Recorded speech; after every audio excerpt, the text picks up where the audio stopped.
بسم الله الرحمن الرحيم الذي جعل مع الله إلها آخر فألقياه في العذاب الشديد قال قرينه ربنا ما أطغيته ولكن كان في ضلال بعيد قال لا تختصموا لدي وقد قدمت إليكم بالوعيد ما يبدل القول لدي وما أنا بظلام للعبيد يوم نقول لجهنم هل امتلأت وتقول هل من مزيد وأزلفت الجنة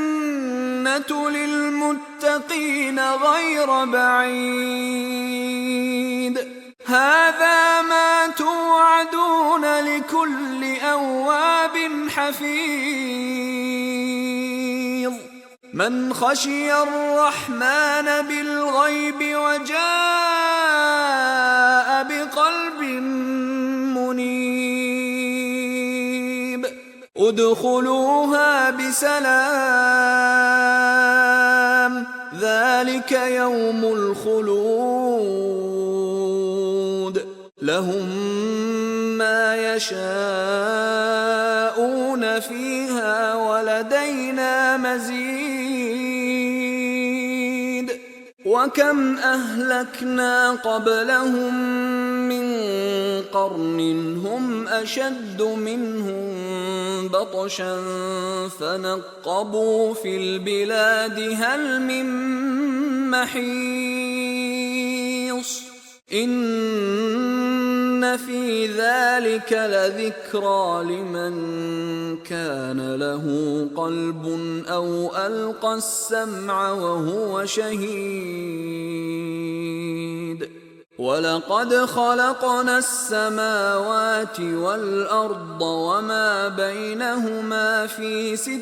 أيام وما مسنا من لغوب فاصبر على ما يقولون وسبح بحمد ربك قبل طلوع الشمس وقبل الغروب ومن الليل فسبحه وأدبار السجود واستمع يوم ينادي المناد من مكان قريب يوم يسمعون الصيحة بالحق ذلك يوم الخروج إنا نحن نحيي ونميت وإلينا المصير يوم تشقق الأرض عنهم سراعا ذلك حشر علينا يسير نحن أعلم بما يقولون وما أنت عليهم بجبار فذكر بالقرآن من يخاف وعيد